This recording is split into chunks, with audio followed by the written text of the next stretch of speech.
My name is Joshua Lang. I'm a California native. I was born in Fairfield, up in the north side of the Bay Area. My dad owned a construction company doing concrete. My granddad was an Air Force a helicopter mechanic at Travis Air Force Base, and I really got into working with my hands at a young age, driving early and driving dump trucks and stuff like that when I was in high school, as well as getting into theater and other fun things. So when it came time to figure out what I wanted to do after high school, going back to school didn't really appeal to me, because sitting in a classroom having other people tell me how awesome the world is didn't really excite me as much as getting out and doing stuff on my own. So the Army seemed like a great way of getting out of my town, Fairfield, and getting out, being able to go out and explore the world and kind of figure out who I was as a person, so I can grow up and mature and figure out what I want to do with my life.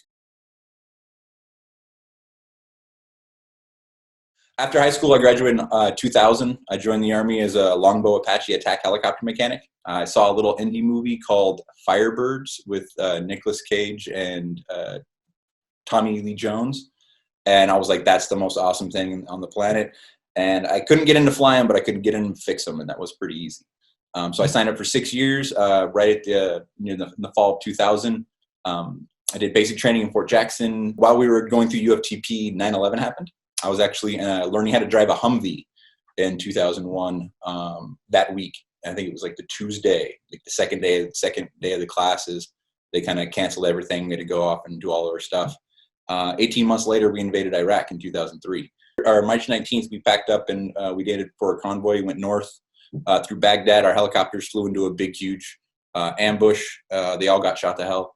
And basically, by the time we got to where we were going, they had already done the mission, came back all shot up. And we were it came back and it was post-apocalyptic terror everywhere. Our helicopters were mostly destroyed. Very few of them were flyable. And so we spent the next month in the desert in a foot deep of moon dust trying to put these helicopters back together before we moved north of Baghdad to an air base called Balad. Later that year, I swapped units to 2-6 to go to Afghanistan. And we were going to have 10 aircraft strong down in Kandahar. And so we did the year out there. And went out there that I watched the movie Serenity that was directed by Joss Whedon, that inspired me to become a filmmaker and actually to go back and to tell the story about my unit during the invasion of Iraq. It had been about 10 years since I got out of the Army.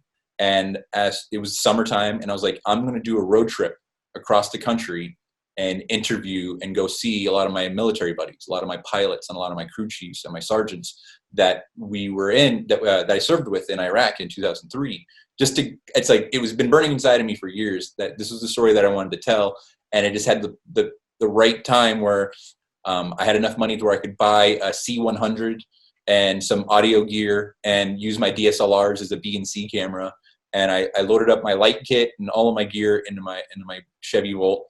And I spent 3 weeks driving across the country, 2,700 miles, and basically shot 14 interviews with pilots and mechanics about that year. And I had met a gentleman in Texas who had a foundation called the Apache Warrior Foundation. And he was an old pilot who had some of his friends who died.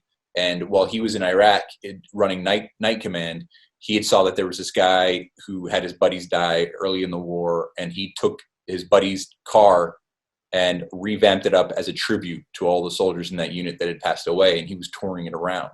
And so when I reached out to him and said, hey, I'm a crew chief for Apaches, and I'm doing a documentary about the deep attack in 2003, he immediately got on edge, because he's like, that's a very conflicting point in time for our community, because it was a mission that a lot of people think shouldn't have happened.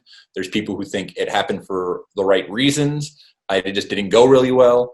And so he was really worried about that thing. But he was like, hey, I've got this guy that is going to be making my helicopter movie. His name is David Salzberg. And I went to them and I pitched him. I'm like, hey, like I'm working documentaries. I want to help any way I can. I'm a filmmaker guy and a helicopter guy, so I can help you guys in that way. If you're talking about terminology or what you need, if you need help on set, shooting interviews. And they basically explained the way their movies that they were making was, it's usually a mission that didn't go really well. And it's about a group of people that are normal people that go above and beyond. And I was like, well, let me tell you about the deep attack from 2003 and my pilots. And they started looking it up and getting the information. And they were like, this is the story. This is the helicopter Apache story that we want to tell. And so I started working with them.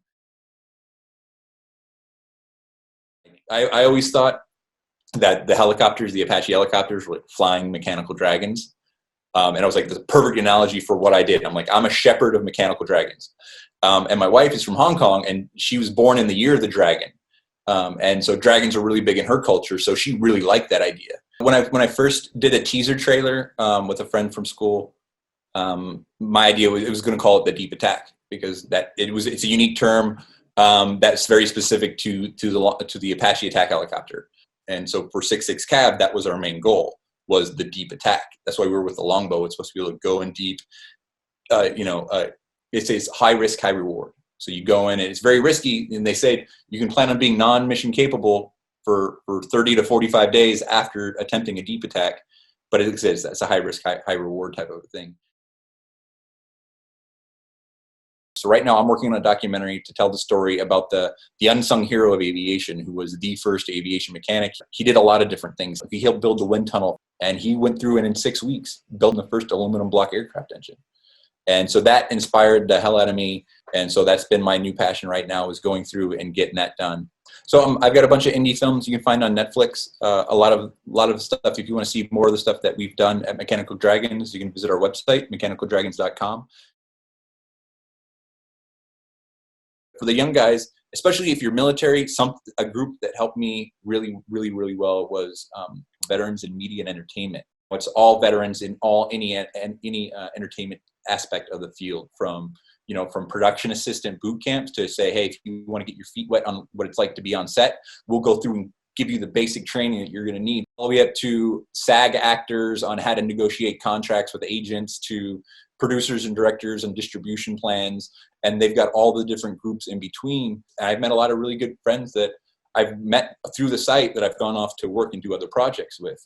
And in addition to Veterans in Media and Entertainment, you can do vme-connect.com for the veteran to sign up. You give your DD-214 and your basic stats and stuff, and you can get in and start having access.